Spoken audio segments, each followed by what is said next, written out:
All right, good afternoon to the second session of the DebConf Open Day. Next up we have Felipe talking about open licenses and open educational resources.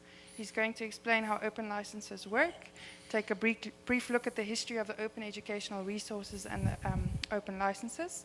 He will discuss the results of a survey with future teachers about their previous knowledge about OER and open licenses, and then he's going to change the scenario. Felipe, we look forward to listening to you. Thank you. Thank you. Thank you for joining us today. So thanks for the organization for having such a great event. Thanks for Mozilla for bringing me here. I am a Mozilla volunteer, as I will say in a few minutes. And I will talk today about open licenses and open educational resources and why we should care about it. So before we start, English is not my first language. So I try to add a lot of text to my slides, so if you don't understand something I say, maybe you can find the same text in the slide and you can understand better. This is the third time I'm doing a talk in English, so please be kind to me. This is easy when I'm doing Portuguese, but it's really hard when I'm doing English. And before we start, I want to say who am I. So I am a professor. I work at FATEC. FATEC is a university or a college in a small town called Taquaritinga in São Paulo state. And I am a web developer and a Mozillian. I started working with web development in 2006, at least getting paid for doing stuff. Like before that, I do some stuff for the web, but I don't receive money. So my first website was made in 2001.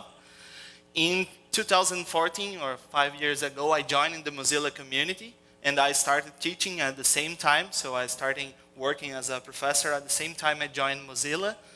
I worked inside Mozilla in a lot of different projects like WebMaker. That was a project to bring more people to the web, to know how they can develop things, they can work in the web. I joined sometime during, I also helped with the Mozilla Campus Clubs and Mozilla Clubs, another program to bring more people to the web environment. And in 2017, I became a Mozilla Tech Speaker.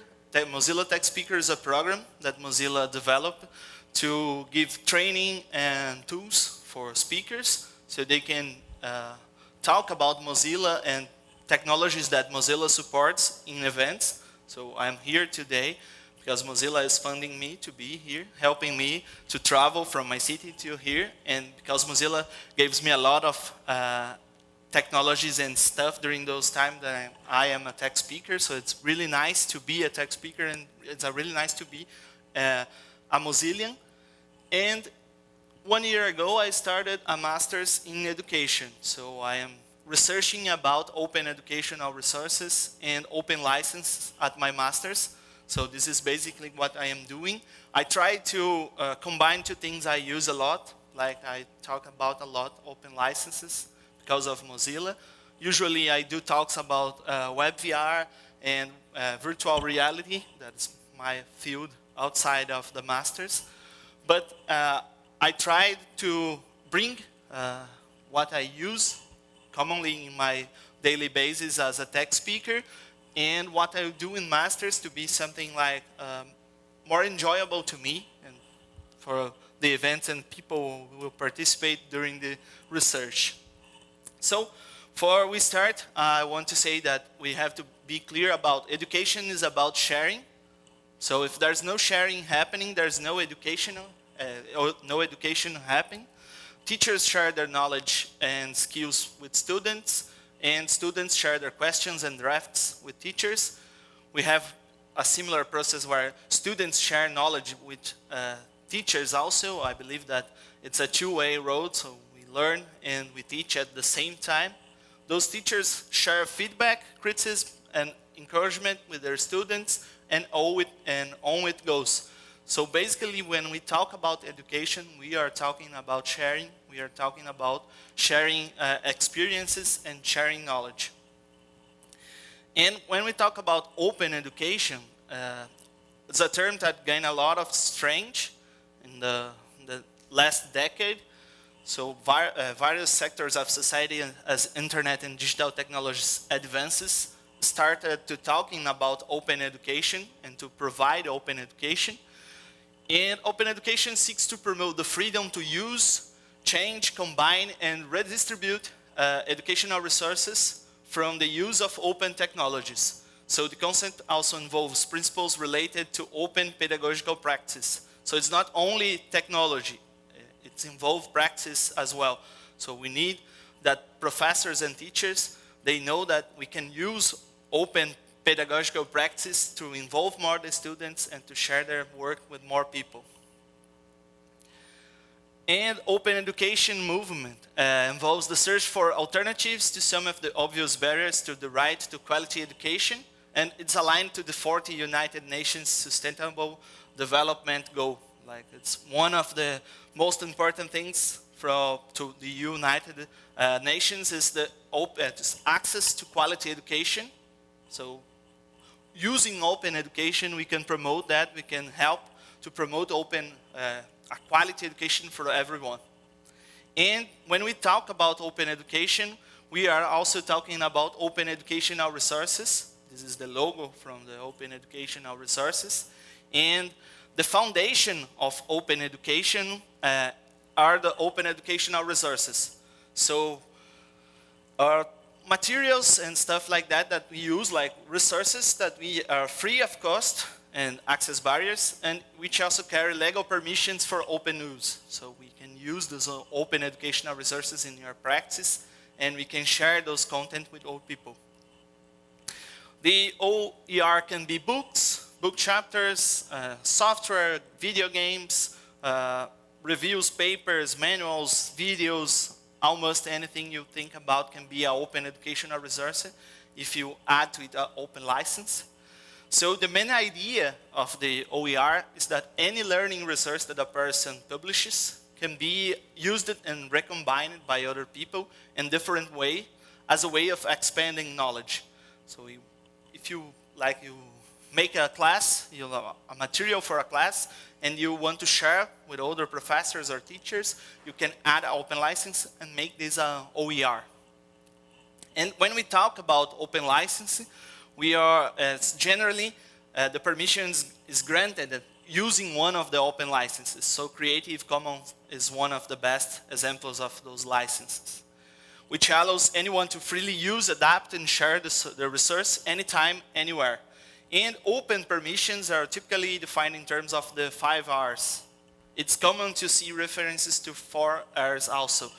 Probably you know some of them because of the 4 freedoms. They are similar.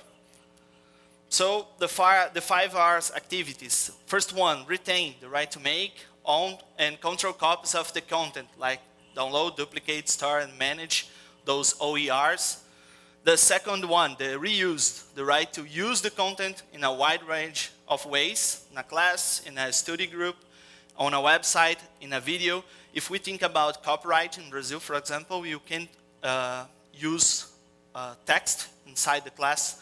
If you read the copyright in their full terms, they have some breaths or they have some space for like use something for education, but it's very, very cloudy and you can't see what exactly you can do or you can do using an open education. When you using an open educational resources, this changed because the author give you the permission to do that or to use those material.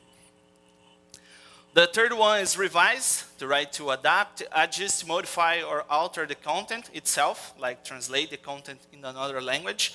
I believe this is one of the best uses of open educational resources. You can have a good content in English or in Spanish or in any other language, and you can translate to your local language and use like a language that are more accessible to your students or the people who will join or use those educational resources.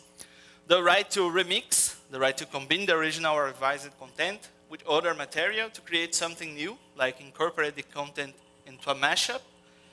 And the last one is redistribute, the right to share copies of the original content, your revisions or your remixes with others. So give a copy of the content, for example, to a friend. So it's very similar to what we using software, like the freedoms of the open educational resources that are similar to the ones you already know from the 4 freedoms in the software. But here we are talking only about content, so the Creative Commons will help us to bring more openness to those contents. So how can I have my material under the 5 R's that we discussed here? We can use the Creative Commons, for example. So when we share, everyone wins. Creative Commons is a non-profit organization that allows the sharing and the use of creativity and knowledge through free legal instruments. Creative Commons licenses, they are not contrary to copyright. They work in addition to copyright to allow you to modify your copyright terms to best suit your needs. So if people share a material in the web and they don't add a license, it's by default copyright. So you can use those materials, you can remix those materials. And Creative Commons brings a lot of terms and helps to us when we want to share something and we want to give permissions to people to use our content and to share this content with other people, keeping or not the same license. We will talk about that because poor technical choices make open content less open. So we can have open content that's not so much open, like half open, or we can improve the openness of our content if we take a close look to some choices we made during the material building process. For that, we have the ALMS analysis. David Willey developed the ALMS analysis as a framework for thinking about these technical aspects of localization. ALMS is an acronym that stands for Access to Editing Tools, Level of Expertise Required to Revise or Remix, Meaningfully Editable, and Source File Access.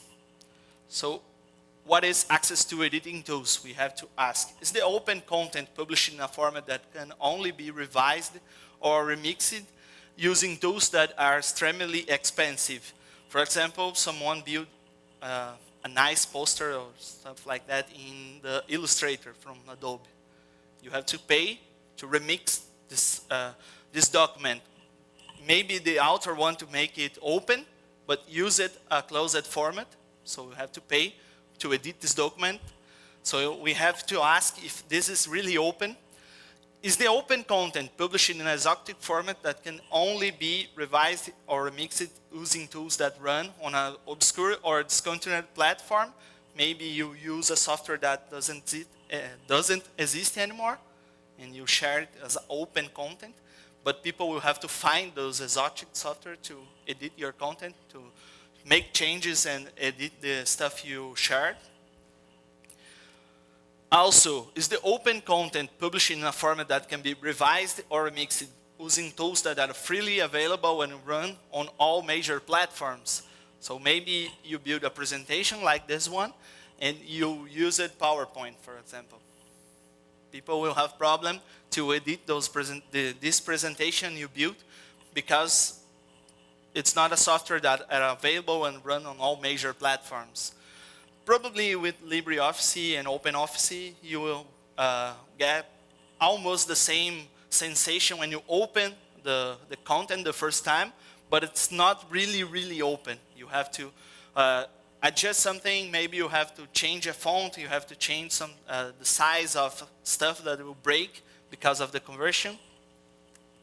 And when we talk about the level of expertise required, so is the open content published in a format that requires a significant amount of technical expertise to revise or remix? Sometimes this is not, how can I say, maybe you build like a Blender model, and people who want to change this Blender model will have to know Blender, have to know the software, have to have skills using that software to make meaningful changes to that material.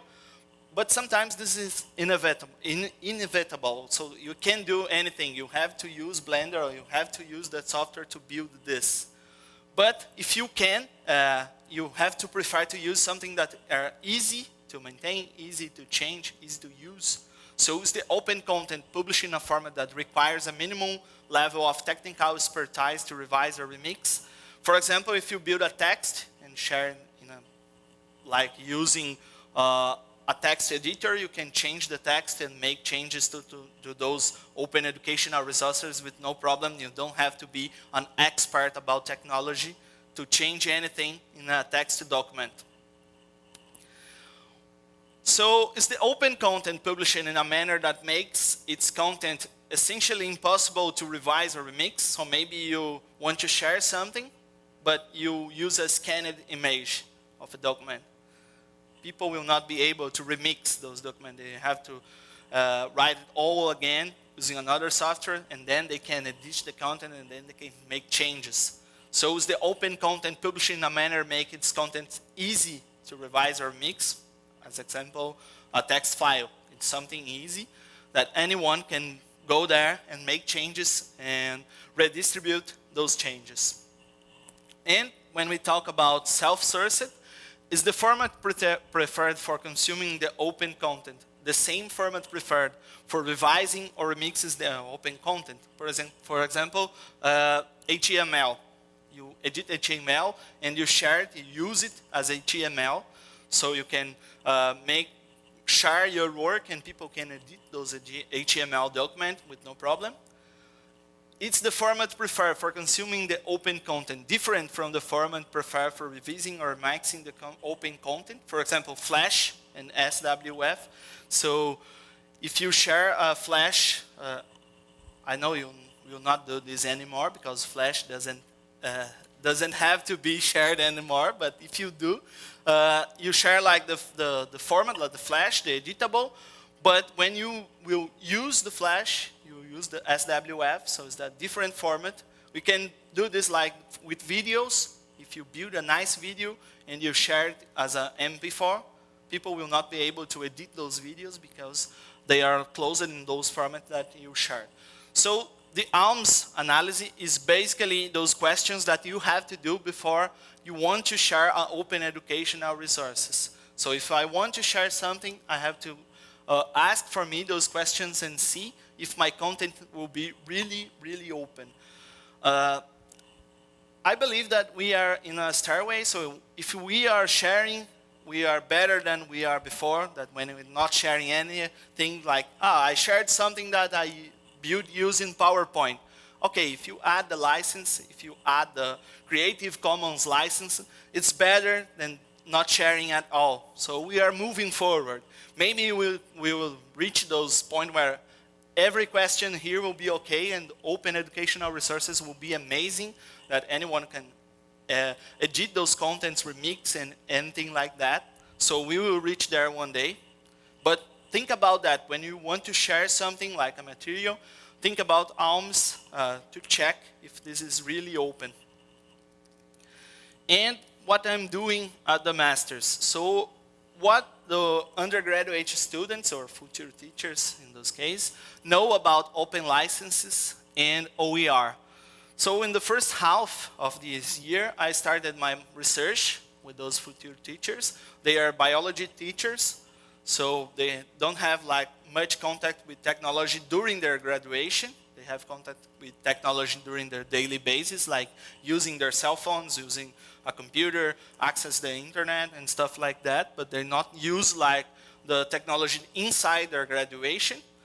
And we did some activities during the semester to collect some information about them, about what they know about open licenses and OER.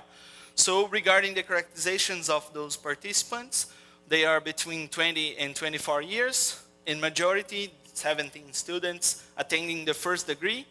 Only 9 of the individuals do not have any kind of experience as teachers. So they are 21 students during this research. The participants' technological profile provided essential data for the understanding of the subject's experiences with technology. So 15 individuals use the computer 1 or more times a day.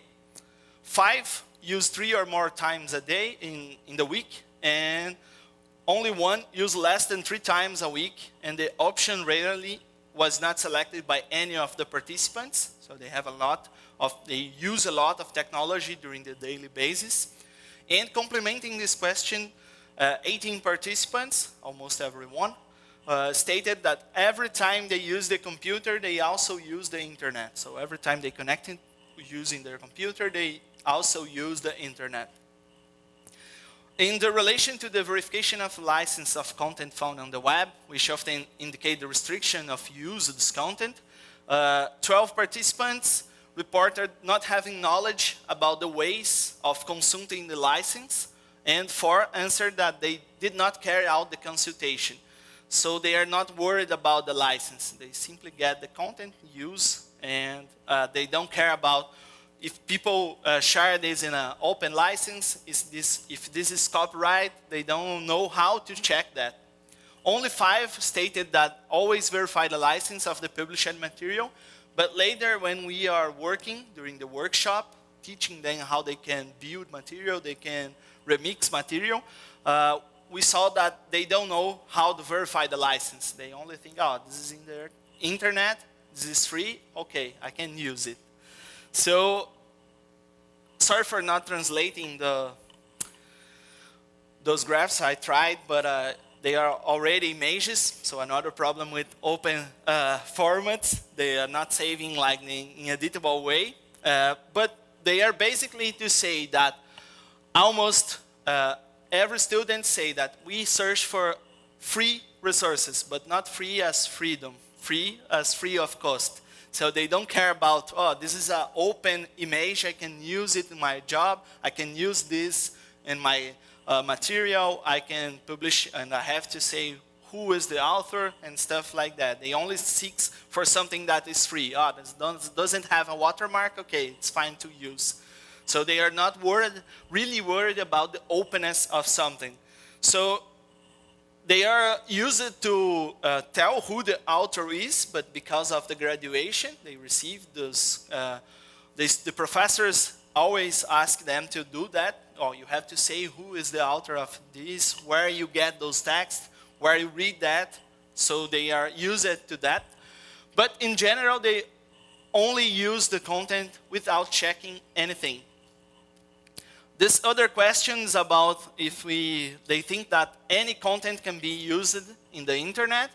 So the blue area is the people who answer that yes, anything can be used if you see who is the author.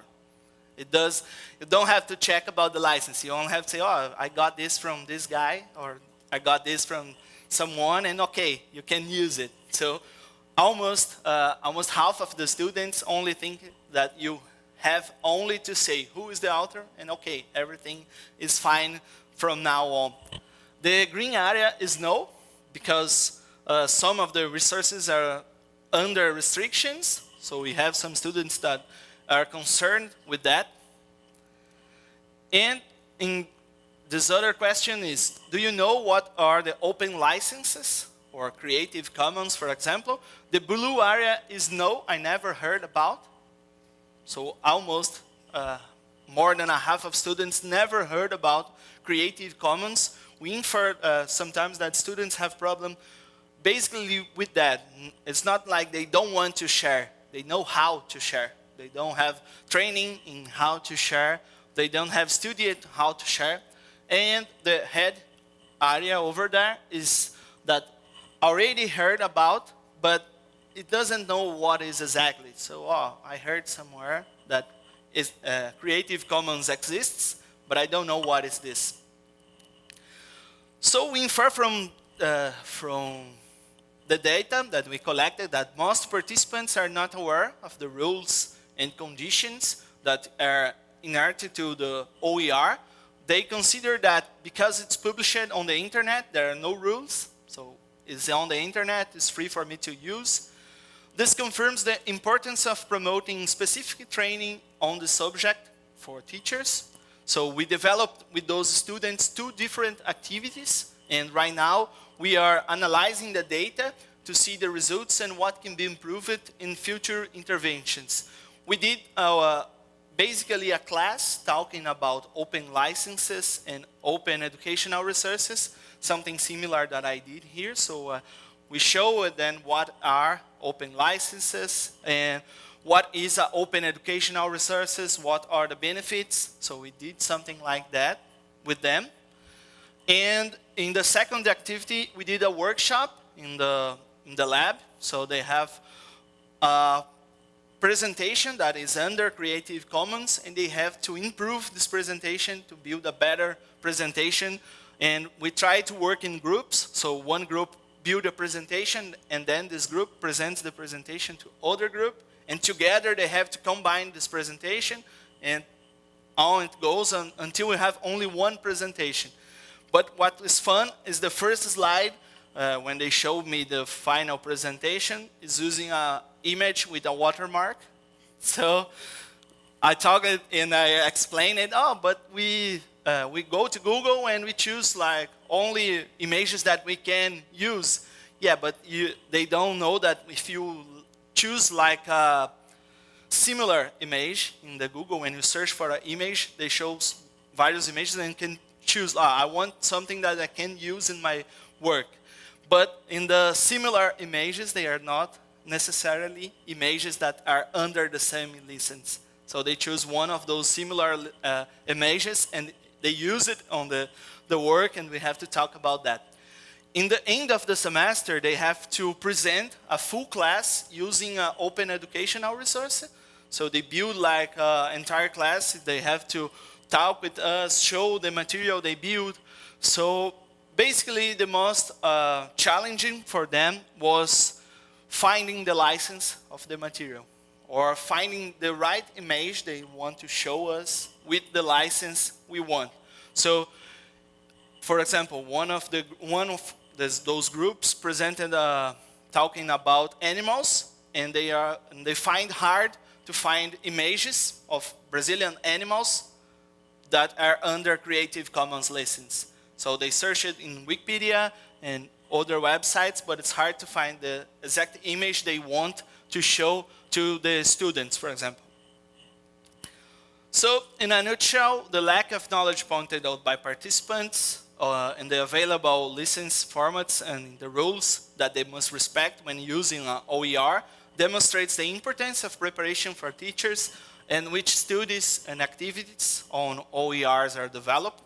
Right now, I am doing something similar to that. I am trying to send as much as possible workshops for scientific events in Brazil, trying to present open educational resources and open licenses, and trying to encourage people to use more open software, to use free software, to try to change those the mind of those people that always only use like closed softwares. So most of the events have like the template is a closed format. Like I want to share a paper in an event in Brazil. I believe like more than 90% of those events only use like a .doc format. So they share with you a format that you can only edit in Word. And for me, it's hard because I only use like OpenOffice. I have always to check in another computer to see if I not broke the template to send my paper to this event. So this preparation is important because it will be capable of encouraging the publication of content freely and openly, thus ensuring freedom for use and remixing of the materials produced. And openness is impacting many areas of education, teaching, curriculum, textbooks, research, policy, and others. How will these individual impacts synergize to transform education? This is the question I want to leave to you. Those are my contacts, so I am on GitHub and Twitter, and this is my email. If you want to ask about anything about open educational resources, or if you want to share something cool about open educational resources or open licenses, I'm free, so please text me. I will love to respond. And I believe we have some time for questions. I want to say thanks for you listening to me. I hope that you can understand my English. And thank you for being here today. Questions? We have a microphone over here. So you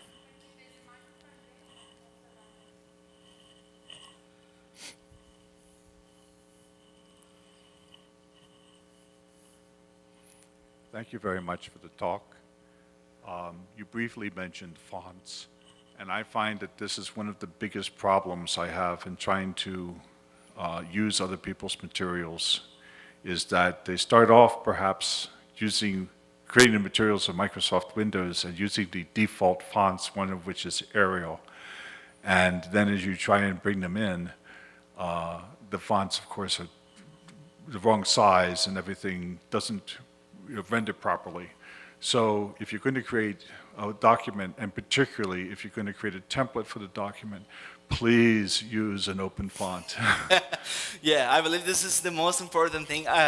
When I am doing the masters, one of the classes, the professor shared with us a template, and then it only shared a .doc template, and I built an ODT file and send it to it and say, please, professor, can you add this so people can also use an open format?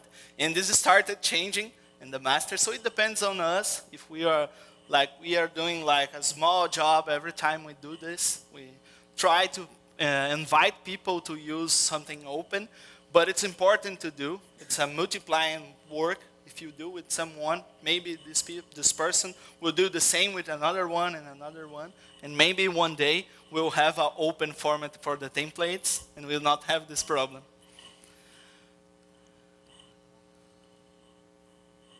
I'd like to ask one thing. So this is all well and good, but why can't we just use an image that is on the internet? Because maybe it's prettier than any of the others. Why is this a problem?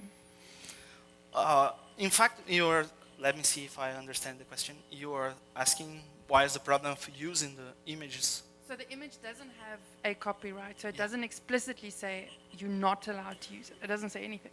Yeah. You know, because there's a lot of those out there. And I don't want to use it to make money from, because that will be bad. And I will say where it comes from because I'm trained well. Why can't I use it?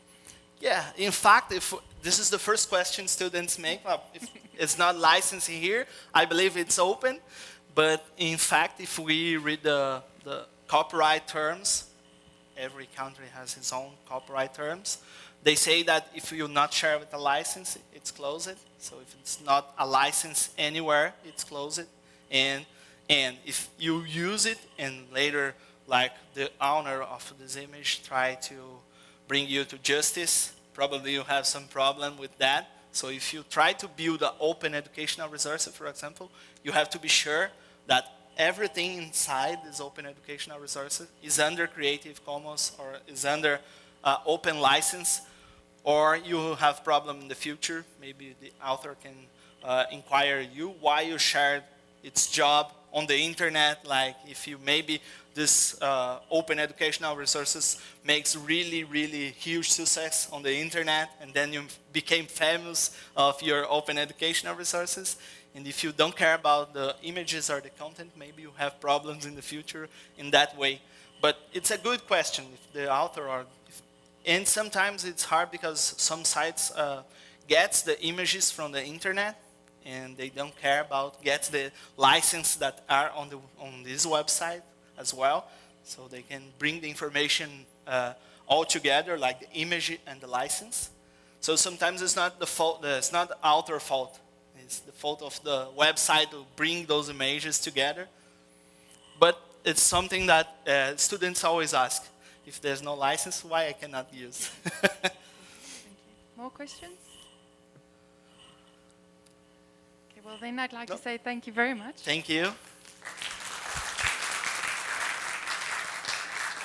And this material is under Creative Commons, so maybe later I can share with you the link and you can reuse it and remix it. So, thank you.